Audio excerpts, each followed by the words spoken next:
दूसरा प्रश्न उनका था कि अध्यात्म क्या है, तो अक्षरम ब्रह्म परमम स्वभाव अध्यात्म उच्यते। तो यहाँ भगवान कृष्ण ने कहा कि स्वरूप में स्थिर भाव, स्वयं में स्थिर भाव है वो अध्यात्म है। स्वयं में स्थिर भाव क्या है, अध्यात्म को बताते हैं अध्याय 13 में कि अध्यात्म कहाँ से शुरू होता है।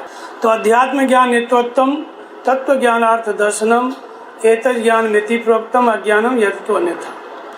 आत्मा के अधिपत्य में निरंतर चलना, यहाँ से अध्यात्म शुरू होता है। आत्मा क्या है, अध्याय 2 में आत्मा की परिभाषा भगवान ने दिया।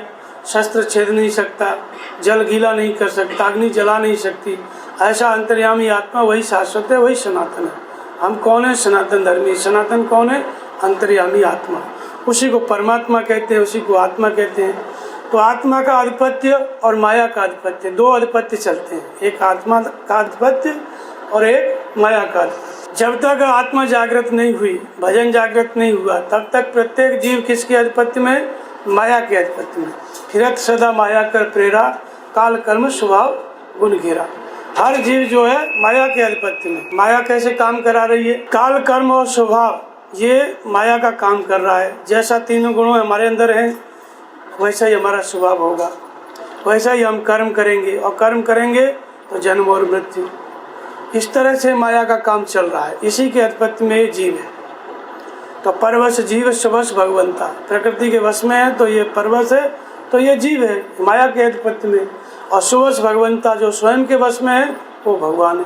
मतलब जिसको कोई ऑर्डर देने वाला नहीं है, स्वयं ही करता धरता हो गया, संयमित हो गया, वो भगवान है। कोई जिसके ऊपर नहीं है।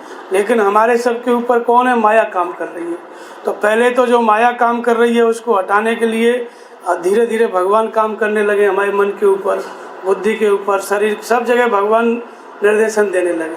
पहले तो ये होना जरूरी है, और जब भगवान की प्राप्ति हो गई तब स्वतंत्र हो गए, स्ववश हो गए, तब स्वयं ही भगवान हो जाते हैं। भगवान जानत तुम हो गए। तो इसलिए माया के आधिपत्य से हटाने के लिए अध्यात्म, आत्मा का आधिपत्य शुरू होता है, शुरू करना पड़ता है। वो आत्मा का आधिपत्य कैसे शुरू होता है, जैसे आत्मा अविनाशी है, त्रिकालज्ञ है, सर्वज्ञ है, लेकिन हम न तो अविनाशी है, बार बार जन्म मृत्यु के चक्कर में जा रहे हैं, और न हम सब कुछ जानते हैं। आत्मा सब कुछ जानती है, जो कि हमारा ही स्वरूप है, हमारे ही अंदर है। वो तीनों कालों की जानकारी उसके पास है, और हमारे पास कुछ नहीं। तो अध्यात्म का मतलब है ये जो आत्मा की त्रिकालज्ञता, ये जागृत, जो हमारे अंदर आत्मा है अविनाशी, ये तीनों कालों की जानकारी इसके पास है, लेकिन हम नहीं जानते, हमारा मन भी नहीं जानता। ये जागृत होकर के हमारे मन को तीनों कालों की जानकारी देने लगे। ये करो, ये मत करो, ये सही है, ये गलत है, इधर चलो, इधर मत चलो। ये सब बात हमारी आत्मा जागृत होकर के जिस दिन से बताने लगती है, इसी को कहते हैं अध्यात्म की शुरुआत।